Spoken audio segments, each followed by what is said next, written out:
তাফসীর মাহফিল CHP।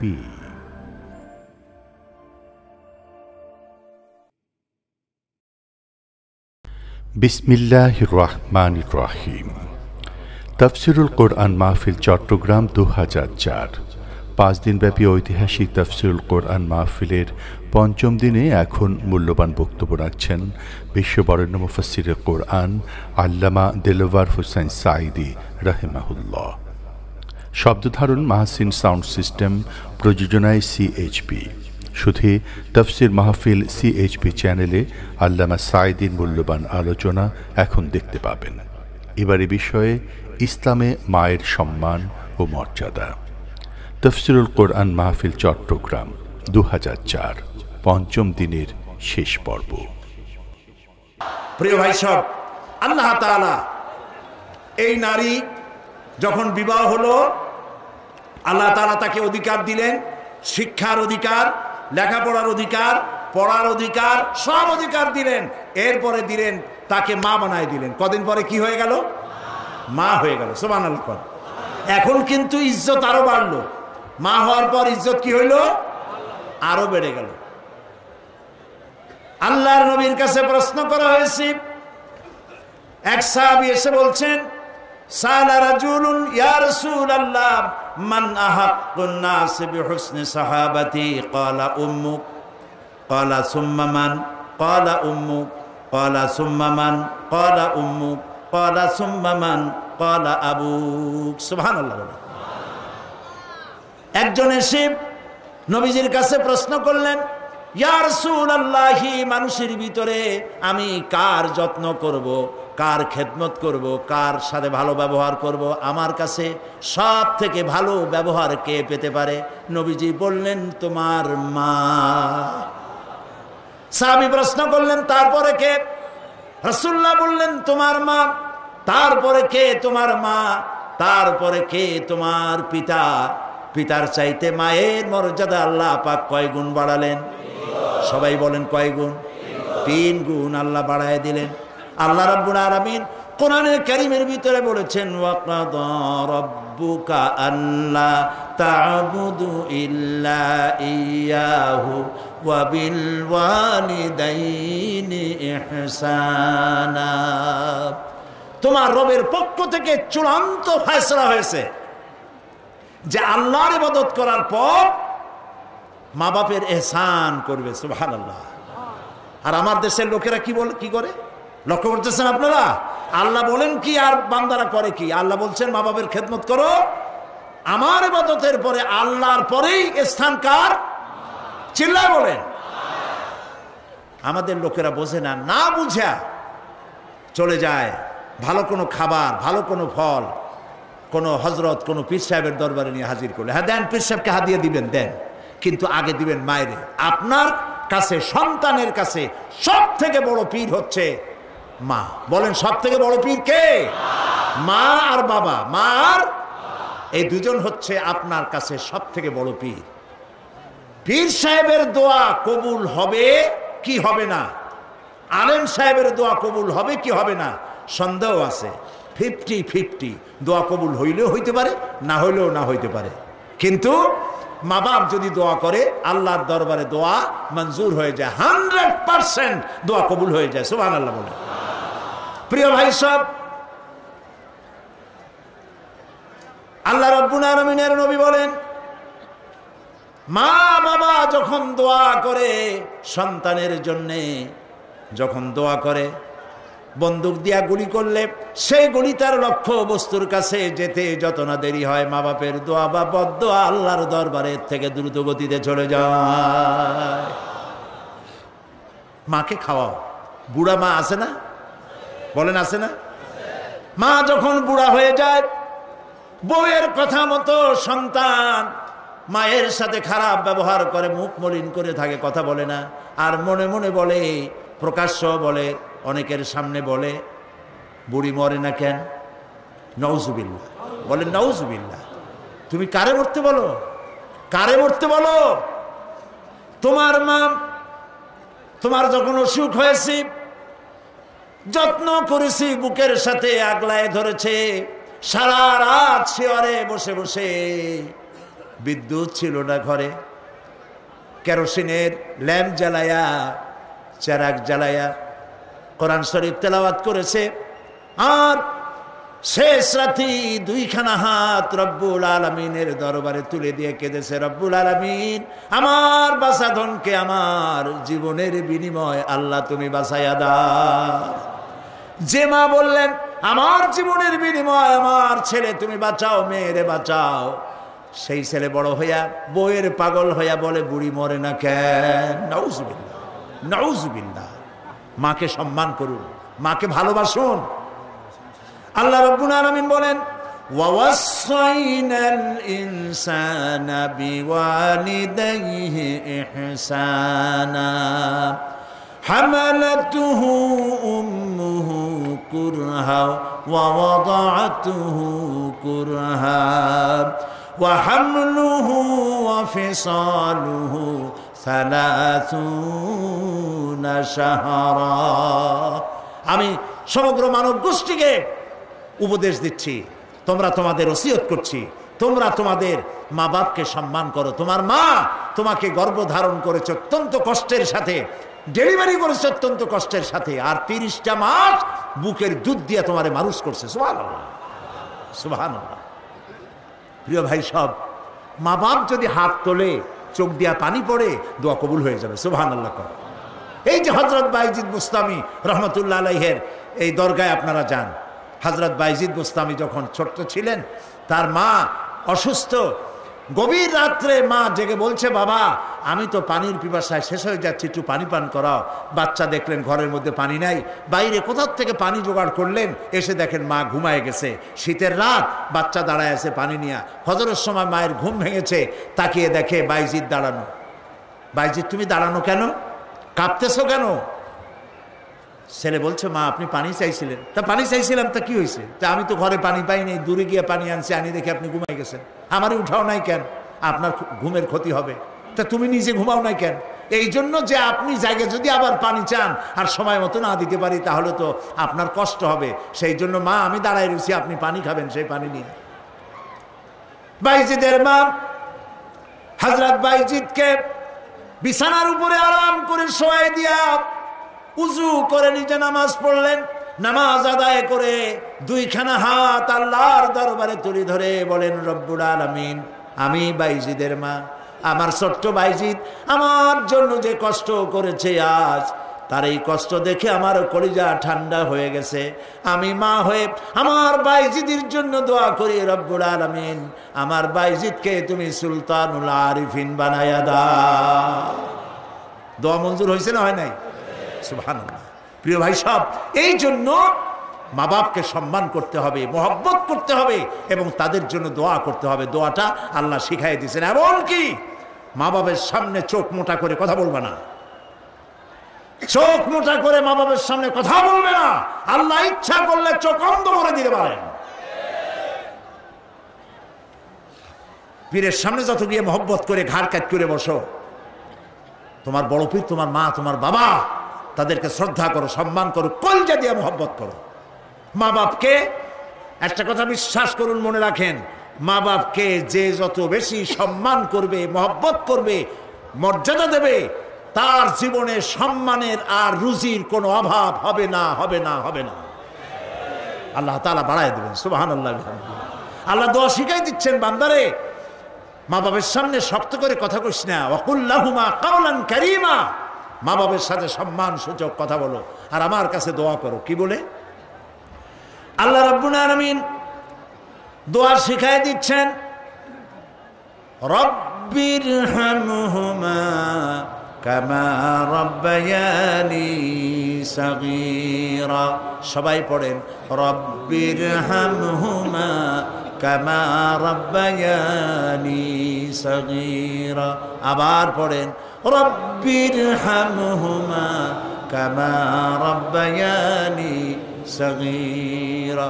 আল্লাহ তাআলা শিখাই দিলেন বান্দারে দোয়া কর, আয় আমার রব, আমার মা বাপ আমাকে যেমন ছোটবেলায় স্নেহের করে লালন পালন করেছে, মাবুদ গো তুমি আমার মা বাপকে সেইভাবে তোমার রহমতের করে লালন পালন করো। আল্লাহ দোয়া শিখাই দিচ্ছেন। এই দোয়া প্রত্যেক নামাজের পর আপনারা পড়বেন। মনে থাকবে ভাই? জোরে বলেন, মনে থাকবে? আল্লাহ যেন আমাদেরকে মনে রাখান, আমরা বলি আমিন। প্রিয় ভাই সব, মা হিসাবে আল্লাহ তাআলা এই মর্যাদা বৃদ্ধি করে দিলেন। নারীর 3টা স্তর বললাম, কন্যা, বধূ, মাতা। 3 স্তরে ইসলাম যে মর্যাদা দিয়েছে, এর থেকে বেশি মর্যাদা পৃথিবীতে কেউ দিতে পারে নাই। এখন এই নারীদেরকে যাদের এত মর্যাদা আল্লাহ দিলেন, মর্যাদা তো এত বাড়াই দিলেন, সন্তানের জান্নাত মায়ের পায়ের তলে ঢুকাই দিলেন। সুবহানাল্লাহ বলেন, সুবহানাল্লাহ বলবেন না? মেয়ে লোকের মায়ের পায়ের তলে তার সন্তানের বেহেশত আল্লাহ ঢুকাই দিলেন। সম্মান করো, মর্যাদা করো। যারা মা বাবার সাথে বেয়াদবি করছো, আজকের রাতে মায়ের কাছে গিয়ে, বাপের কাছে গিয়ে পাও দুটো জড়ায় ধরো আর বলো, আব্বা আম্মা আমি তো ভুল করছি, বেয়াদবি করছি, বুঝি নাই, আল্লাহর রাস্তায় আমারে মাফ করে দেন। মাফ করে দেবে না? দিবে। মা বাবার চাইতে সন্তানের জন্য কল্যাণকামী কে আছে? বল কথা মতো খবরদার কখনো মা বাবার সাথে নাফরমানি করবেন না। মনে থাকবে? মনে থাকবে? আল্লাহ তাআলা মনে রাখার তৌফিক দিক, আমরা বলি আমিন। প্রিয় ভাই সব, এই নারীকে সম্মান দিয়ে আল্লাহ তাআলা বলেছেন নারীরা যেন পর্দায় থাকে। কুল লিল মুমিনাতি ইয়াগদুদনা মিন আবসারিহিন। মেয়ে লোকদেরকে বলা হয়েছে, মুমিনা নারী তোমরা তোমাদের চক্ষুকে পর পুরুষ থেকে নিম্নগামী করে রাখো। ওয়াহফাজনা ফুরুজাহুন্না, আর তোমাদের যৌনাঙ্গ সমূহ এগুলিকে তোমরা হেফাজতে রাখো, এগুলি লজ্জাস্থান সমূহ হেফাজতে রাখো, যা মানুষকে দেখিও না।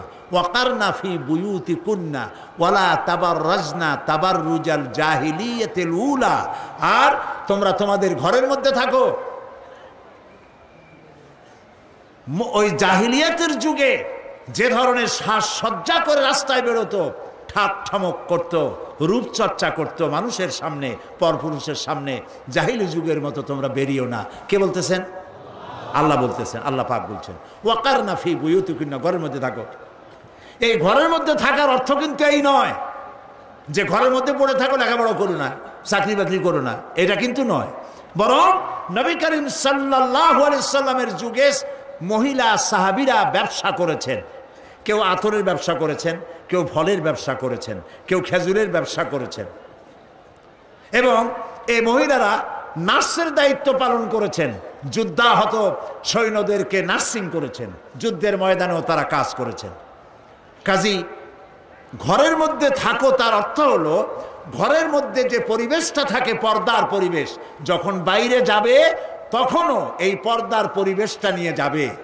যখন বাইরে যাবে বোরখাটা পরে যাইও, বোরখাটা পরলে ওইটা একটা ঘরের মতো, বোরখার দরজাও আছে, জানালাও আছে, আছে না? যেখানে সুযোগ আছে জানলা খুলে দেন, মুখের কাপড়টা উঠাইয়া দেখেন যেখানে সুযোগ আছে, আর যেখানে সুযোগ নাই জানলা বন্ধ করে দেন, ঠিক না? এই বোরখা পরতে বলা হয়েছে, বোরখা পরে চলবেন। এই বোরখাটা একটা নিয়ামত।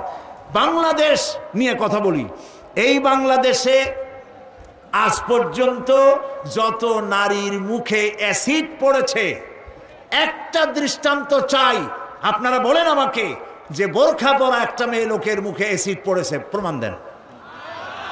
পারবেন প্রমাণ দিতে? পারবেন? কেন পারবেন না বলেন? কারণটা কি? কারণ হলো এই, মেয়ে লোকটা যখন বোরখা পরলো সে আল্লাহর হুকুম পালন করলো। কার হুকুম পালন করেছে? আর তখন আল্লাহর দায়িত্ব হয়েছে নারীর সতীত্বের এবং তার শরীরের হেফাজতের দায়িত্ব নেওয়া। এই জন্য বোরখা পরা নারীর মুখে অ্যাসিড পড়ে না। মা বোনেরা যারা আজকে রাস্তায় বসে, প্যান্ডেলে বসে, বিভিন্ন জায়গায় বসে, বাড়িতে বসে আমার কথা শুনছেন, আমি মা বোনদেরকে বিনীতভাবে আরজ করি, যখন আপনি বোরখা ছেড়ে, যে সব মেয়েরা রূপচর্চা করে চুল পিছনে ছেড়ে দিয়ে লিপস্টিক লাগায়া রূপচর্চা করে যখন কোনো দোকানে যায়, তখন দোকানের সেলসম্যান বলে, ভাবি আসেন আসেন, এই শাড়িটা পরলে আপনার দারুণ মানাবে। আরে শয়তান, শাড়ি বদলে মানাবে কিনা তার স্বামী বলবে তুই কিনা। এখন দোকানদার যদি ভাবি বলে তাতে কি মর্যাদা বাড়ে? বাড়ে না। আপনি দেখেন বোরখা পরেন, চাদর পরেন, দোকানে যান, দোকানি বলবে খালাম্মা, চাচি আম্মা, বসেন বসেন, সম্মান করে বসতে দেবে এবং আপনার সামনে কাপড়গুলি খুলে ধরবে, যেটা আপনার প্রয়োজন নেবেন। তাহলে বোরখায় কি সম্মান কমায় না বাড়ায়? কমায় না বাড়ায়? মা বোনেরা বোরখা পরুন, চাদর পরুন। আপনার মেয়ে কলেজ গোয়িং, ইউনিভার্সিটি গোয়িং, যেসব বয়সপ্রাপ্ত মেয়ে আছে, আল্লাহ কোরআনে বলেছেন এমন একটা চাদর পরো যেই চাদরটা পরলে পরে মাথাটা, বুকটা, গলাটা ঢাকা হয়ে যায়, এমন একটা চাদর পরো। এই চাদর পরা মুসলমানদের জন্য ফরজ। মুসলমানদের জন্য কি? আজ ফ্রান্সের প্রেসিডেন্ট জ্যাক শিরাক, এই জ্যাক শিরাক এক বিরাট সাংঘাতিক একটা বাজে কাজ করেছে। তিনি তার দেশে কলেজে, বিশ্ববিদ্যালয়গুলোতে মুসলিম মহিলাদের মুখে চাদর পরা, হিজাব পরা নিষিদ্ধ ঘোষণা করেছে। আমরা আজকে চট্টগ্রাম তাফসীরুল কোরআন মাহফিলের লক্ষ লক্ষ মানুষের উপস্থিতিতে বাংলাদেশের কণ্ঠ বাতাসে মিশিয়ে দিচ্ছি। পত্রিকার মাধ্যমে যদি সাংবাদিকরা পৌঁছাতে পারেন ভালোই হবে। অনেক ভালো ভালো সাংবাদিক আছে যারা মাহফিল এখানের মধ্যে সীমাবদ্ধ থাকে না, তাদের লেখার মাধ্যমে এই চট্টগ্রাম তাফসীরের মাহফিল ছড়িয়ে যায় গোটা বাংলাদেশ তথা বিশ্বের বিভিন্ন জায়গায়। ওই সব সাংবাদিকদেরকে ধন্যবাদ জানাই আর প্রাণ খুলে দোয়া করি, আল্লাহ এদের কলমকে আরো শানিত বানিয়ে দাও। আপনারা আমাদের কথা লেখেন, আমরা জ্যাক শিরাককে বলছি, আপনি যে কাজটি করতেছেন এটা আপনি প্রেসিডেন্ট হয়ে, ইউরোপের একটি বড় রকমের রাষ্ট্রের প্রেসিডেন্ট হয়ে মানবাধিকার লঙ্ঘন করেছেন। মুসলমানদের পর্দা বন্ধ করার কোন এখতিয়ার আপনার নয়, যেমন আপনার এখতিয়ার নাই কোন পাদ্রী লম্বা জামা অথবা ক্রসকে নামিয়ে ফেলার জন্য। আপনি বলতে পারেন, পারে বলতে?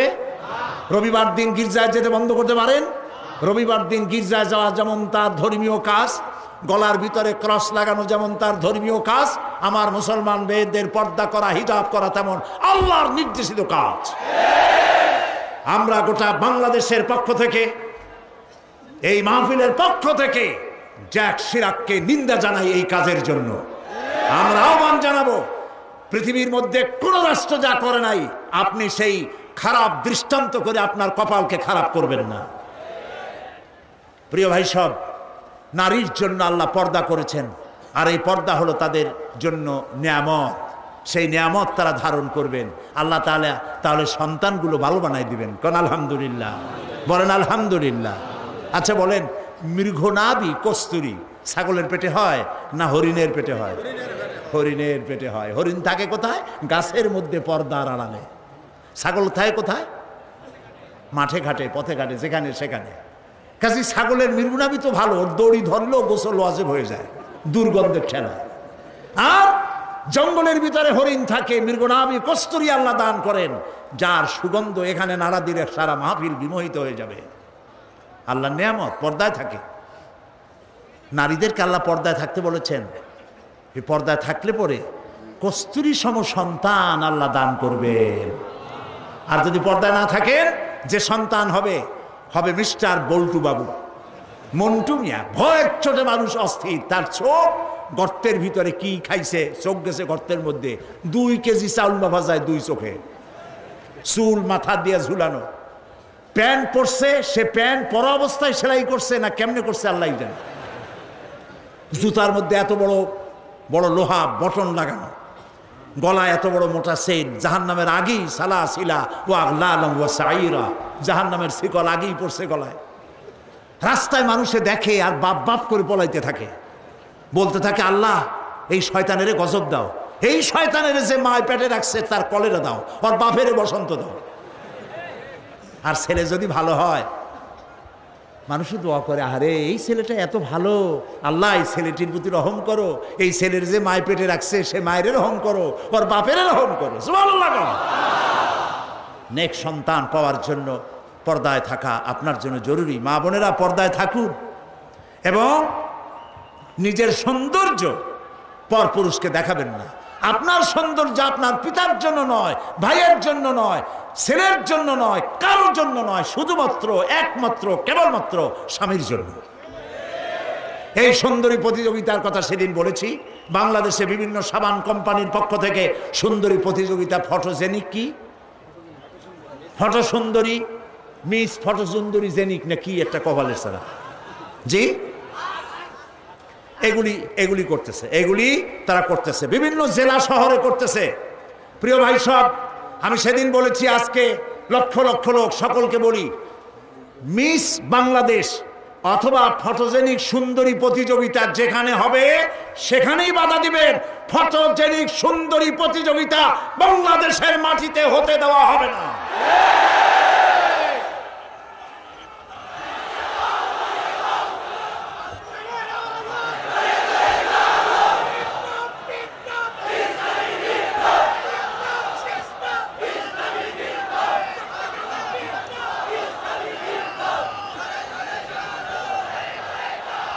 তারা একটু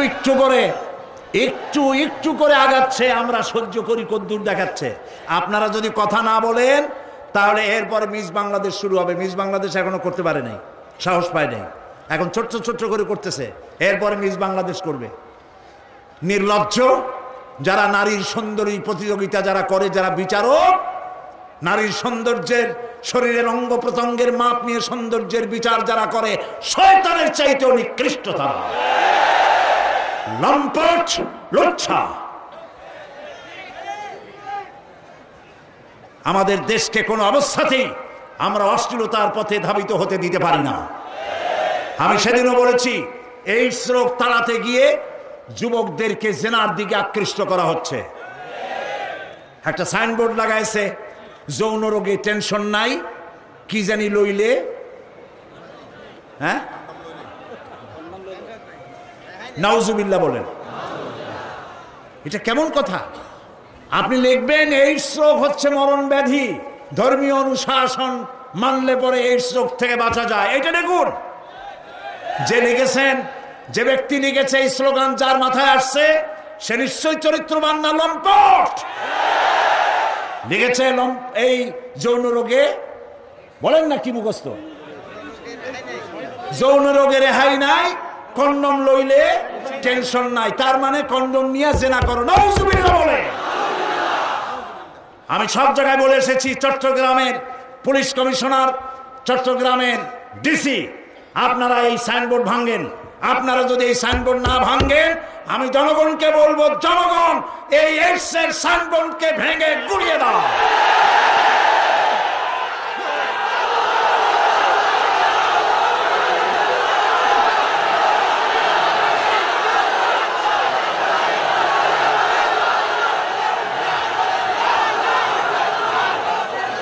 প্রিয় ভাই সব, আমরা কখনো আইন হাতে নিতে চাই না, কিন্তু আমার জাতি চরিত্র ধ্বংস হলে আমরা বসে থাকবো না। আমরা কথা বলবো। আমরা আমাদের বিবেককে কারো কাছে বিক্রি করি নাই। কথা বলবো পার্লামেন্টে, সিংহের মতো গর্জন করব ময়দানে, জীবন দিয়ে দিয়ে আল্লাহর কোরআনকে প্রতিষ্ঠা করবো ইনশাআল্লাহ।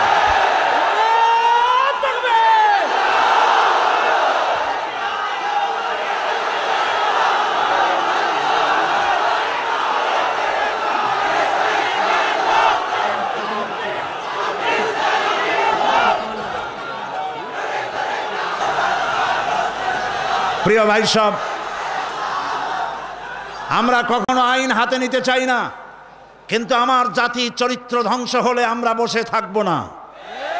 আমরা কথা বলবো। আমরা আমাদের বিবেককে কারো কাছে বিক্রি করি নাই। কথা বলবো পার্লামেন্টে, সিংহের মতো গর্জন করব ময়দানে, জীবন দিয়ে দিয়ে আল্লাহর কোরআনকে প্রতিষ্ঠা করবো ইনশাআল্লাহ।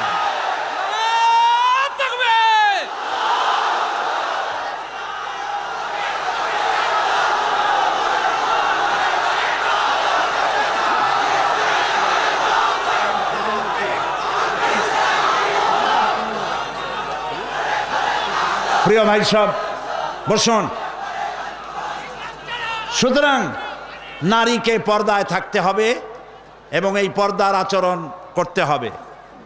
মহিলাদের কর্মসংস্থানের বিষয়টাও ইসলাম পরিষ্কার বলে দিয়েছে। মেয়েরা কাজ করতে পারবে, কোনো অসুবিধা নাই, চাকরি করবে, লেখাপড়া করবে। নবী করিম সাল্লাল্লাহু আলাইহি ওয়াসাল্লামের স্ত্রী আমাদের মা হযরত আয়েশা রাদিয়াল্লাহু তাআলা আনহা হাজার হাজার সাহাবীদের উস্তাদ ছিলেন। হাদিস শিখিয়েছেন, ফিকহ শিখিয়েছেন, সুবহানাল্লাহ বলো, কোরআন শিখিয়েছেন।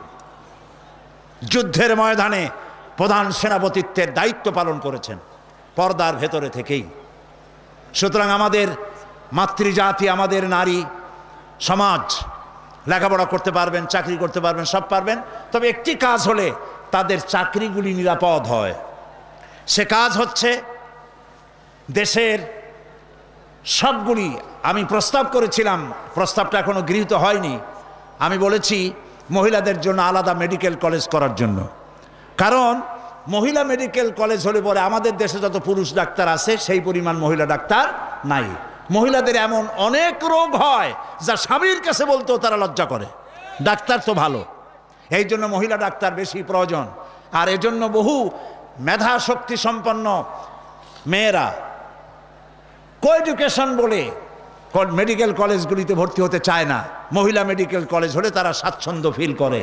আমি প্রস্তাব দিয়ে রেখেছি, আপনারা দোয়া করুন যেন সেটা হয়। এখন সমস্ত গার্মেন্টস ফ্যাক্টরি, সমস্ত প্রাইমারি স্কুল এবং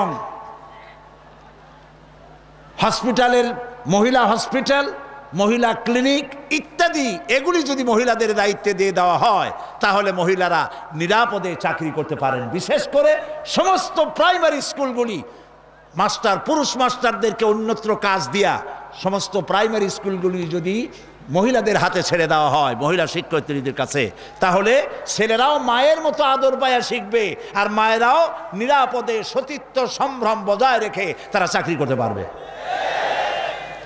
এরকম একটি চিন্তা চলছে, আপনারা দোয়া করেন যেন আল্লাহ তাআলা এই ব্যবস্থা করে দেন। প্রিয় ভাই সব, আরেকটি কথা, এখানে একটি মসজিদ আছে কোথাও, কাদিয়ানীদের একটা মসজিদ। কোন জায়গায় নাম বলেন? আহমদিয়া চকবাজার। এইখানে একটা মসজিদ আছে কাদিয়ানীদের,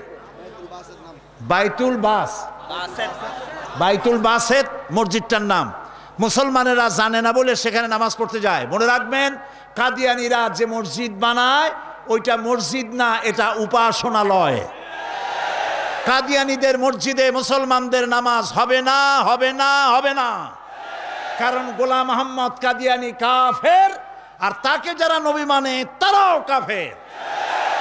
তাদের সাথে মুসলমানদের না না না,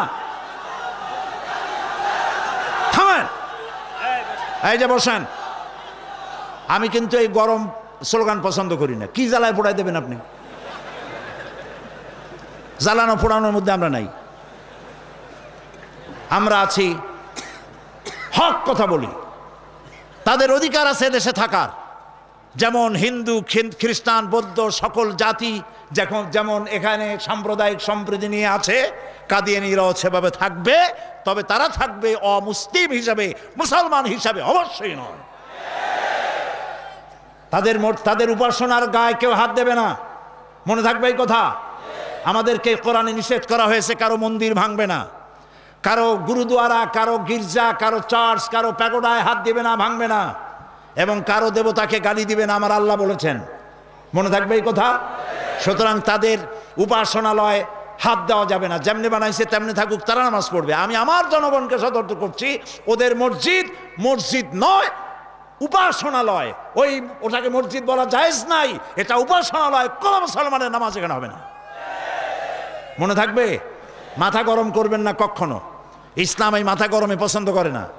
আস্তে আস্তে কোনো জায়গায় নিজেরা বসে বসে বোমা বানাইয়া তারপর আন্দাজে যাই এক জায়গায় হামলা করবেন, ইসলাম এটা মানে না, ইসলাম এটা বলে না। আপনি মাথা ঠান্ডা করবেন এবং আইন শৃঙ্খলা মেনে কাজ করবেন। নিজের ইচ্ছা মতো গোপন হামলা করা, গোপনে অস্ত্র তৈরি করা ইসলামের কোনো অনুমোদন নাই।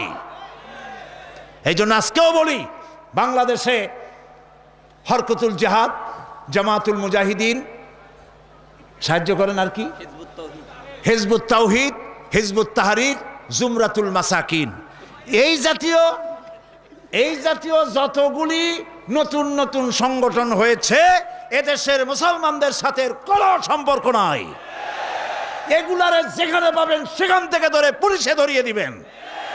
এরা বাংলাদেশের দুশ্মন, এরা মুসলমানদের দুশ্মন। আমার দেশের সাম্প্রদায়িক সম্প্রীতি বিনষ্ট করে এবং বোমাবাজি করে এই দেশকে বদনাম করে আমেরিকাকে তারা দাওয়াত করতে চায়, তারা বুশকে দাওয়াত করতে চায়। কাজী হিজবুত তাহরীর, হিজবুত তাওহীদ, হরকতুল জিহাদ, জামাতুল মুজাহিদিন মুসলমানদের সাথে কোনো সম্পর্ক নাই। যেখানে পাও সেখানে ধরো, গরুর দড়ি দিয়া বান্ধিয়া পুলিশে হ্যান্ডওভার করো। মনে থাকবে। আল্লাহ মনে রাখার তৌফিক দিন। প্রিয় ভাই সব, আমাদের এই স্বাধীন সার্বভৌম বাংলাদেশ আল্লাহ তাআলা যেন দয়া করে এই দেশকে কোরআনের প্রতিষ্ঠার জন্য আল্লাহ যেন হামওয়ার করে দেন, বলেন আমিন। এত মুসলমান কোরআনের কথা শুনতে যে দেশে আসে, সেই দেশে ইসলাম কায়েম হতে দেরি হয়, বড় আফসোস লাগে, কষ্ট হয়। আসুন আমরা সবাই মিলে কোরআনের রাজ কায়েমের আন্দোলনে শরীক হয়ে যাই। আন্দোলন করবেন না, আপনার কোনো দাম নাই। হতে পারেন আপনি বড় মুহাদ্দিস, হতে পারেন আপনি বিশাল চিন্তাবিদ, কিন্তু আন্দোলনের সাথে নাই, আপনার দাম নাই। একটা হাতি, একটা পাগলা হাতি যদি চন্দনপুরা অথবা এদিকে কি পুরা আছে, আরে কও না কেন কথা, এই যে আশেপাশে কত পুরা আছে, একদিক দিয়ে এসে ঢুকলো, একটা হাতি যদি ঢোকে তাহলে বাড়িঘর ভাঙ্গা মেসমার করে দিতে পারে, পারে না? কিন্তু হাতি যতই পাগলা হোক, যতই বন্য হোক, যতই শক্তিশালী হোক, একটা রেজিমেন্টের সামনে একটা হাতি কিচ্ছু না। আন্দোলন হচ্ছে রেজিমেন্ট, আন্দোলনে শরীক হও। কোরআন প্রতিষ্ঠা করতে যারা জীবন বাজি রেখে সামনে চলে এসেছে, সেই লাইনে সামিল হয়ে যাও। প্রিয় ভাই সব, আজকে আর আমি কথা বাড়াবো না, কারণ অনেক দূর যেতে হবে। বাংলাদেশের বিভিন্ন জেলা থেকে লোকেরা এসেছেন, আমি 10টার মধ্যেই শেষ করতে চাই। সেই জন্য দাঁড়ানো ভাইয়ের এবার বসেন, কাঙ্ক্ষিত মোনাজাতের দিকে এগিয়ে যাচ্ছি। দোয়া কবুল হবে ইনশাআল্লাহ, বলি ইনশাআল্লাহ। এত লক্ষ লক্ষ লোকের চোখের পানি এবং তাদের আকুতি আল্লাহ ফেরত দিবেন না ইনশাআল্লাহ, বলি ইনশাআল্লাহ। আজকে কয়জন? আজকে 13 জন ইসলাম কবুল করার জন্য চলে এসেছে। বলো লা ইলাহা ইল্লাল্লাহু মুহাম্মাদুর রাসূলুল্লাহ। আল্লাহ ছাড়া কোনো ইলাহ নাই, মাবুদ নাই, উপাস্য নাই। মুহাম্মদ সাল্লাল্লাহু আলাইহি ওয়াসাল্লাম আল্লাহর প্রেরিত রাসূল।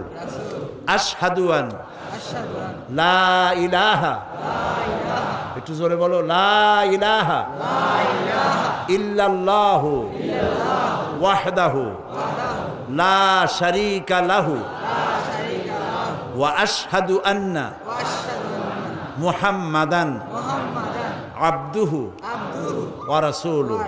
আমি সাক্ষ্য দিচ্ছি আল্লাহ ছাড়া কোনো ইলাহ নাই, মাবুদ নাই, উপাস্য নাই। তিনি এক, তিনি একক, তার কোনো অংশীদার নাই। আমি সাক্ষ্য দিচ্ছি মুহাম্মদ সাল্লাল্লাহু আলাইহি ওয়াসাল্লাম আল্লাহর বান্দা এবং তার প্রেরিত রাসূল। তোমরা সবাই এদিকে ফিরে বলো আসসালামু আলাইকুম।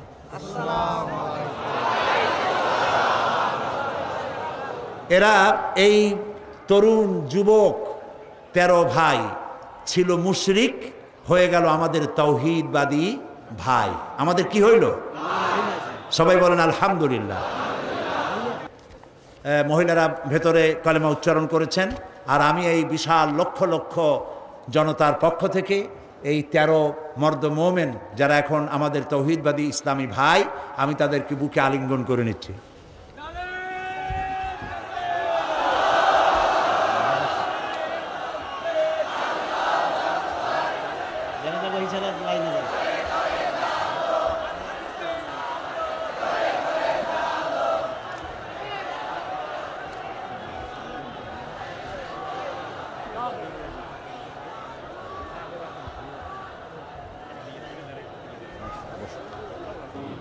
মোনাজাতের পূর্বক্ষণে যে কথাটি বলতে চাই, একটু পরেই আমরা এই মিলন মেলা ভেঙে যাবে, যার যার বাড়ির উদ্দেশ্যে মানুষ রওনা করবে। আল্লাহ সকলের ফিরে যাওয়াটা নিরাপদ করে দিন। আমি আপনাদেরকে অনুরোধ করব যে ওয়াজ শোনার, তাফসীর শোনার যে মন আমাদের আছে, সেই পরিমাণ নামাজের মন নাই। এই জন্য 5 ওয়াক্ত নামাজ সঠিকভাবে আদায় করবেন, নামাজ কখনো ছেড়ে দিবেন না। বিশেষ করে জওয়ান যুবক যারা আছে, ছাত্র, তরুণ, যুবক, আমি তাদেরকে বলবো, চরিত্র একটি মহাসম্পদ। যখন চরিত্র থাকে না তখন সে মানুষ থাকে না, শয়তানের চাইতে নিকৃষ্ট হয়ে যায়। আমি সমস্ত তরুণ যুবকদেরকে, যাদেরকে আমি আমার চোখের সামনে দেখতে পাচ্ছি, এই মাহফিলে 2% যদি বৃদ্ধ মানুষ থাকে, 98% তরুণ যুবকে ভরা এই মাহফিল। আমি সকল যুবকদেরকে, ছাত্র তরুণ যুবকদের প্রতি আহ্বান জানাবো, আমাদের জীবনের সাথে সম্পৃক্ত প্রিয় জীবন আদর্শ যার নাম ইসলাম, এই ইসলামের পতাকাকে উড্ডীন করার জন্য ইসলামী আন্দোলনে শরিক হওয়ার সকলের প্রতি আমি আহ্বান জানাই। সকলের চরিত্র ভালো করে ইসলামের দিকে এগিয়ে আসার আহ্বান জানাচ্ছি। এবং কোরআনকে জানার জন্য, কোরআনকে বোঝার জন্য আমি বারবার বলেছি তাফহিমুল কোরআন কেরার জন্য তাফহিমুল কোরআন, ফি জিলালিল কোরআন, এই তাফসিরগুলি আপনারা কিনবেন। আজকে যখন যাবেন, শত শত দোকান, 3 শতাধিক দোকান এখানে বসেছে বই কিতাব নিয়ে, এগুলি আপনারা নেবেন। আর এইখানে যে আমি তাফসির করেছিলাম 25 বছর হলো, এর মধ্যে একবার তাফসির করেছিলাম সূরা আসরের উপরে। হযরত ইমাম শাফি রহমতুল্লাহ আলাইহি বলেছেন, সূরা আসর যদি কেউ বোঝে আর আমল করে, তাহলে জান্নাতে যাওয়ার জন্য এই ছোট্ট সূরাটি যথেষ্ট হয়ে যায়। সুবহানাল্লাহ। 5 দিন আলোচনা করেছি একটি সূরার, ছোট্ট সূরাটি, তাও শেষ করতে পারি নাই। সেটি গ্রন্থবদ্ধ আকারে এসেছে, নাম রেখেছে তাফসিরে সাঈদী সূরা আসর। সমস্ত দোকানগুলিতে পাওয়া যাবে, আপনারা নিয়ে যাবেন এই তাফসিরটি, তাফসিরে সাঈদী সূরা আসর। আর সর্বশেষ আমি আজও বলি যে আমি মোমেন ব্যক্তি তো সেই যে নিজের জন্য যা পছন্দ করে অন্যের জন্য তাই পছন্দ করে। সুতরাং আমি জামাত ইসলামী করি, এবং কেন করি এই প্রশ্ন বহু জায়গায় আছে যে পীর মুরিদি ছাড়িয়ে দিয়া এটা করলাম কেন। আমি সেই জবাব লিখিত আকারে দিয়েছি, আমি কেন জামাত ইসলামী করি। এটা আমার লেখা একটা বই। এই বইয়ের ভিতরে আমি দেখিয়েছি যে খেলাফত এবং মুলুকিয়াতের ব্যাপারে, সাহাবীদের ব্যাপারে, নবীদের ব্যাপারে, ইসমতে আম্বিয়ার ব্যাপারে যে সমস্ত কথা আমাদের বিরুদ্ধে বলা হয়, সেই কথাগুলি যে যৌক্তিক নয়, এই কথাগুলি এর মধ্যে এসছে। সুতরাং যারা জামাত করেন তাদের জন্য প্রয়োজন, আর যারা করেন না তাদের জন্য প্রয়োজন, অন্তত জবাবগুলি জানতে পারবেন। আর আমি কেন করি এই দলটি, তাও আপনারা বুঝতে পারবেন। আল্লাহ যেন তৌফিক দেন, এটাও পাওয়া যাবে প্রত্যেক দোকানে, আপনারা নেওয়ার চেষ্টা করবেন। প্রিয় ভাই সব, সর্বশেষ আমার আরজ আপনাদের কাছে, নামাজ কেউ ছেড়ে দিবেন না। 5 ওয়াক্ত নামাজ আমরা আদায় করব সহিভাবে, কারণ বুখারী শরীফে এসেছে কিয়ামতের দিন সর্বপ্রথম প্রশ্ন হবে নামাজ পড়েছো কিনা। প্রথম প্রশ্ন আল্লাহ করবেন নামাজ। প্রথম প্রশ্ন কি হবে? নামাজ পড়ে। যার নামাজ কবুল হবে জীবনের সমস্ত নেক আমলগুলি কবুল হবে, যার নামাজ কবুল হবে না সব বরবাদ হয়ে যাবে। আল্লাহ তাআলা আমাদের জন্য নামাজি বানান, আমরা বলি আমিন। নামাজ জীবনে আর ছাড়বো না, এই ওয়াদা কি করা যাবে ভাইরা? করা যাবে ওয়াদা? দুটি হাত উঁচু করেন, বলেন ইয়া আল্লাহ, তোমার পবিত্র নামে তোমাকে সাক্ষী করে ওয়াদা করছি, শপথ করছি, আল্লাহ তাআলা যতদিন পর্যন্ত মালাকুল মউত আমার মাথার কাছে না আসতেছে, ততদিন পর্যন্ত ফরজ নামাজ, ফরজ রোজা আর ছেড়ে দেব না, আর ছেড়ে দেব না, আর ছেড়ে দেব না। আল্লাহ তাআলা আমার আজকের এই ওয়াদা আমার মৃত্যু পর্যন্ত কবুল করে নাও, আমিন ইয়া রাব্বাল আলামিন।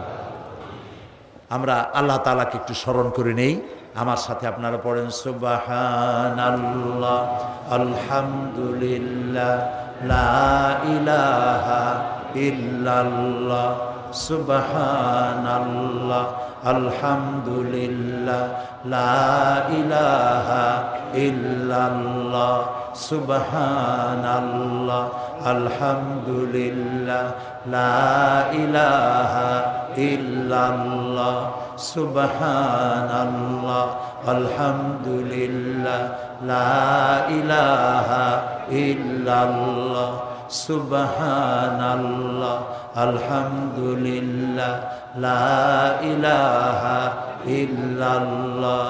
ইয়া আল্লাহ, ইয়া রহমান, ইয়া রহিম, ইয়া হাইয়ু, ইয়া কাইয়ুম। সবাই পড়েন ইয়া আল্লাহ, ইয়া রহমান, ইয়া রহিম, ইয়া হাইয়ু, ইয়া কাইয়ুম, ইয়া আল্লাহ ইয়া রহমান ইয়া রহিম ইয়া হাইয়্যু ইয়া কাইয়্যুম ইয়া আল্লাহ ইয়া রহমান ইয়া রহিম ইয়া হাইয়্যু ইয়া কাইয়্যুম আল্লাহুম্মা আমিন ربنا ظلمنا أنفسنا وإن لم تغفر لنا وترحمنا لنكونن من الخاسرين সবাই পড়েন আমার সাথে ربنا ظلمنا أنفسنا وإن لم تغفر لنا وترحمنا لنكونن من الخاسرين سبحانك اللهم وبحمدك نستغفرك ونتوب إليك سبحانك اللهم وبحمدك نستغفرك ونتوب إليك أي الله رب العالمين 5 দিন ব্যাপী তাফসীরুল কোরআন মাহফিলের সমাপনী দিবসে লক্ষ লক্ষ মানুষ ভিক্ষুকের মতো কাঙ্গালের মতো তোমার দরবারে গুনাহ ভরা হাত নিয়ে তোমার দরবারে হাত তুলেছি রব্বুল আলামিন আমাদের গুনার দিকে তাকায়ও না আমাদের বদ আমলের দিকে তাকায়ও না আমাদের চোখের দিকে তাকাও আমাদের মুখের কাকুতি মিনতির দিকে তাকাও রব্বুল আলামিন দয়া করে আমাদের জিন্দেগীর গুনাহ মাফ করে দাও রব্বুল আলামিন সারা জীবন গুনাহ করে করে জীবনটাকে বরবাদ করে দিয়েছি বাবু গুনার কথা মনে হলে লজ্জায় মাথা নিচু হয়ে যায় কারণ তুমি আমাদেরকে মেহেরবানি করেছো আর আমরা করেছি নাফরমানি তুমি করেছো মেহেরবানি আমরা করেছি নাফরমানি রব্বুল আলামিন দুনিয়ায় এমন কোন পাপ নাই যা কম বেশি আমরা করি নাই মাবুদ গো দয়া করে আমাদেরকে মাফ করে দাও আয় আল্লাহ রব্বুল আলামিন এই মাহফিলের ভিতরে জিনাকার থাকতে পারে জুয়ারি থাকতে পারে মদখোর থাকতে পারে খুনি থাকতে পারে ডাকাত থাকতে পারে ঘুষখোর সুদখোর থাকতে পারে আল্লাহ তাআলা এটাও তো ঠিক যে ধরনের পাপীর মধ্যে ভালো মানুষও আছে আয় আল্লাহ তাআলা আমাদের মতো গুনাহগারের চেহারা দেখলে পরে তোমার গোসা হতে পারে সেজন্য তুমি তোমার নেক বান্দাদের যাদেরকে পছন্দ হয় আল্লাহ তুমি দয়া করে আজ সকলের মধ্যে আমাদের মতো খারাপ মানুষগুলিও চালাইয়া না রব্বুল আলামিন আমরা জানি ধান বিক্রি করতে গেলে ধানের সাথে তুষগুলিও বিক্রি হয়ে যায় চিটা বিক্রি হয়ে যায় বেগুনগুলি তরকারিগুলি বিক্রি করতে গিয়া পোকা বেগুনগুলিও বিক্রি হয়ে যায় মাবুদ গো আজ এই মাহফিলের ভিতরে গুনাহগার আমরা যারা আছি ভালো মানুষগুলোর সাথে আমাদেরকেও চালাইয়া না রব্বুল আলামিন এই মুহূর্তে মনে পড়ে গেল আমাদের জনম দুঃখিনী মা আব্বার কথা মনে পড়ে গেল আজ আর কেউ নাম ধরে ডাকে না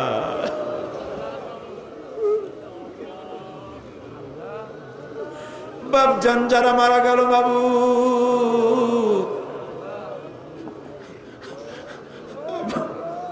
আব্বার কবরটাকে আব্বাকে জান্নাতুল ফেরদাউস নসিব করে দাও বাবু আমাদের মানুষ বানাবার জন্য কত কষ্ট করেছেন আল্লাহ তাআলা ধান বিক্রি করে সুপারি বিক্রি করে নারকেল বিক্রি করে বই কিতাব কিনে দিছে আল্লাহ আব্বাকে বেহেশতে পৌঁছায় দাও রব্বুল আলামিন আমাদের জনম দুঃখিনী গর্ভধারিণী মা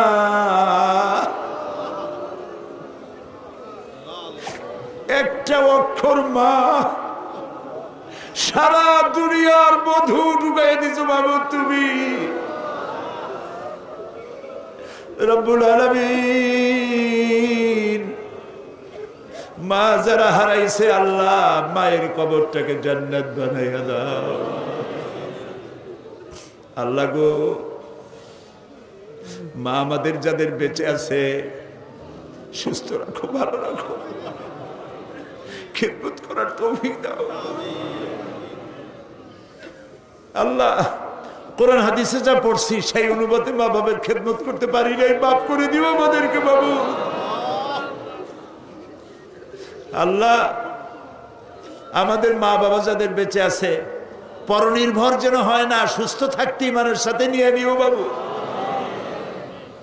রব্বুল আলামিন, আমাদের দাদা দাদি, নানা নানি, শ্বশুর শাশুড়ি, আত্মীয় স্বজন যারা দুনিয়া থেকে বিদায় হয়ে গেছে মাবুদ, তুমি যদি শাস্তি দাও কেউ ঠেকাইতে পারবে না। আর তুমি যদি রহম করো কৈফিয়ত কারো কাছে দেওয়া লাগবে না। আল্লাহ, তুমি তাদেরকে মাফ করে দাও। রব্বুল আলামিন, আজকে দোয়া করি আমরা যখন স্বাধীন বাংলাদেশের বুকে লক্ষ লক্ষ মানুষ একত্রিত হয়ে তোমার কাছে দোয়া করতেছি মাবুদ, এই সময় ইরাকের মুসলমানেরা খাবার পায় না, থাকতেও পারে না। ও আল্লাহ,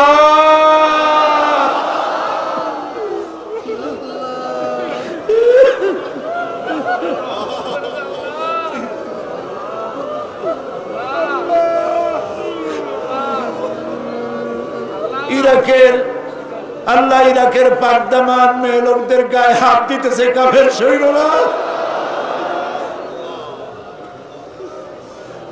আল্লাহ, আমরা গুনাহ করছি ঠিক, তাই বলে তুমি কাফের দিয়ে মারবা আমাদের। আল্লাহ,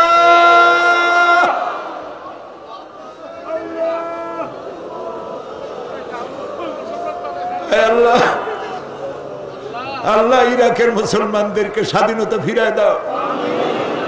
আমেরিকার যত সৈন্য আসছে, বিদেশের যত কাফের সৈন্য আসছে, হয় তাদের মুসলমান বানাও, আর নইলে যত বিদেশি সৈন্য আসছে সবগুলির কবর বানায় দাও, একটাও যেন বাড়ি ফিরে না যায়। আল্লাহ, আল্লাহ, প্যালেস্টাইনের মুসলমানদের কথা কি মনে করা যায়? ইহুদিরা কামান দিয়ে গোলা মারে, আর প্যালেস্টাইনের গোলাপ ফুলের মতো বাচ্চা ছেলেরা ইট পাথর দিয়ে মোকাবেলা করে। আহারে আল্লাহ, প্যালেস্টাইনি মুসলমানদের হাতে প্যালেস্টাইন উঠায় দাও। রব্বুল আলামিন, কাশ্মীর, চেচনিয়া, বসনিয়া, আল্লাহ, স্বাধীনতাকামী মুসলমানদেরকে আল্লাহ তুমি দেশ স্বাধীন করে দাও। রব্বুল আলামিন, আমাদের প্রিয় জন্মভূমি বাংলাদেশ, আল্লাহ তাআলা এই দেশের উপর রহমত নাজিল করো। সন্ত্রাসের জ্বালায়, অপহরণকারীদের জ্বালায় দেশটা বদনাম করে ফেলাইলো। মানুষ বড় আশা করে ভোট দিছিল বাবু, খাইয়া না খাইয়া ভোট দিছিল বাবু। আল্লাহ, এই সন্ত্রাসীগুলা দেশটার ইজ্জত মারল। যাদেরকে হাইজ্যাক করে নিয়ে গেছে, কিডন্যাপ করে নিয়ে গেছে, তার বউর অবস্থা কি, তার ছেলে মেয়ের অবস্থা কি বাবু? প্রায় দেখা যায় কাগজের সমানে মানুষ মারতেছে। আল্লাহ, এই সন্ত্রাসী জানোয়ার গুলারে তুমি হেদায়েত করে দাও। এই সন্ত্রাসী খুনি পশু গুলারে আল্লাহ তুমি হেদায়েত করে দাও। যদি ওদের কপালে হেদায়েত না থাকে, নমরুদ, হামান, সাদ্দাতের মতো কলেরা দিয়া, গজব দিয়া বিদায় করে দাও আল্লাহ তাআলা। আল্লাহ, শয়তানগুলোর উপরে গজব নাজিল করো। আল্লাহ, আমাদের দেশের আলেম, এই ওলামারা গত 5 বছর খুব মার খাইছে, মাদ্রাসাগুলি বন্ধ করে দিছে, আবার তারা পায় তারা করতেছে বাবু। আলেমদের কপাল খারাপ বাড়ে ওরা বাবু। কোরআনের এই কথাগুলি বলার অবস্থা কিয়ামত পর্যন্ত তুমি জারি রাখো বাংলাদেশে। আল্লাহ তাআলা, তুমি আমাদের মুখের দিকে তাকায় দেখো তো, আমাদের ঈমান তুমি এখন আরশে আজিম থেকে আমাদেরকে দেখতেছো আমরা কোথায় বসে আছি। মাবুদ, তোমার আরশে আজিম থেকে একটু দেখো তো, বান্দারা আসামির মতো বসছে মাথা নিচু করে। রাস্তায় মানুষ, বাড়িতে মানুষ, গাছে মানুষ, মানুষ আর মানুষ কান্দে। রবের কাছে কাঁদতেছে, মালিকের কাছে কাঁদতেছে। খাজা বাবার কাছে কান্দি না, দুনিয়ার কোন খাজা বাবায় কান্দি না, মন্ত্রীর কাছে কান্দি না, আকাশ আর জমিনের মালিকের কাছে কান্দিছি। মাবুদ, আমাদের দোয়া কবুল করো। রব্বুল আলামিন 3000 বছর বসে জাহান্নামের আগুন তুমি উত্তপ্ত করেছো। রক্ত মাংসের শরীর নিয়ে আমরা জাহান্নামের আগুনে জ্বলতে পারবো না। আল্লাহ, জাহান্নামের আগুন আমাদের জন্য হারাম বানায় দাও। প্রিয় ভাই, সব মাথা নিচু করেন, চক্ষু বন্ধ করেন। যার যা বলার আছে কান্দেন আর বলেন, যার যার নিজের কথা বলেন। দোয়া কবুল হবেই ইনশাআল্লাহ, হবেই ইনশাআল্লাহ।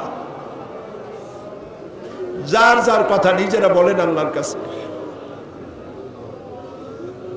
আল্লাহ সাইদি সাহেবের হায়াত আমিন, আল্লাহ সাইদি সাহেবের হায়াত আমিন, আল্লাহ তাকে সুস্থ করে দাও আমিন, আল্লাহ তার যত রকমের অসুবিধা আছে আল্লাহ তুমি সব অসুবিধা দূর করো আমিন, সমস্ত রোগ থেকে তাকে শিফা দাও আমিন। আল্লাহ তাআলা, অনেক কিছু চাইতে পারলাম না, আমরা তো বোকা, চাইতেও জানি না।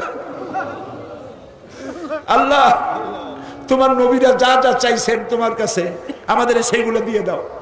আর তোমার নবীরা যা যার থেকে বিরত থাকছেন, পানা চাইছেন, আমরাও সেই সব বিষয় পানা চাই। সোজা কথা। আল্লাহ তাআলা, তোমার নবীরা যা যা চেয়েছেন আমাদের সব দিয়ে দিবা। আল্লাহ তাআলা, আমাদের যাদের যে অভাব আছে অভাব দূর করে দাও। আল্লাহ তাআলা, যারা ঋণগ্রস্ত ঋণ পরিশোধ করার তৌফিক দান করে দাও। ব্যবসা বাণিজ্য বরকত দাও।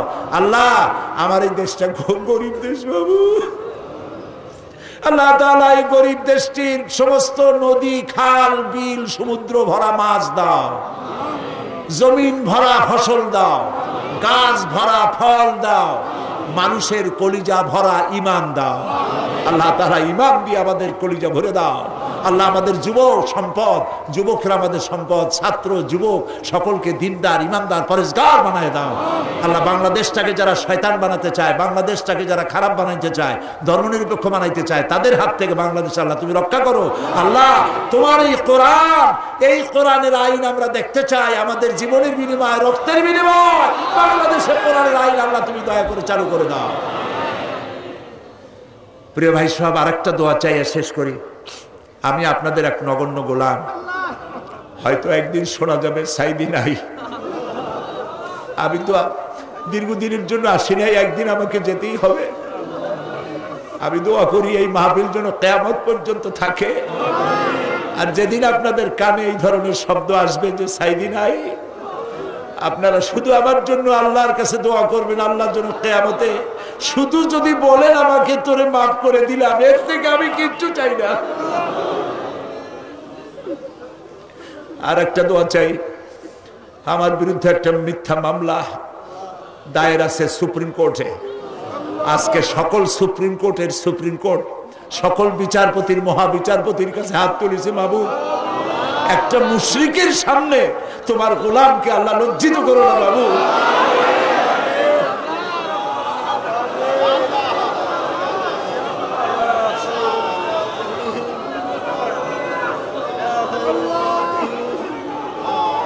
ربنا تقبل منا إنك أنت السميع العليم وتب علينا إنك أنت التواب الرحيم سبحان ربك رب العزة عما يصفون وسلام على المرسلين والحمد لله رب العالمين واجعل آخر كلامنا عند الموت لا إله إلا الله محمد رسول الله السلام عليكم ورحمة الله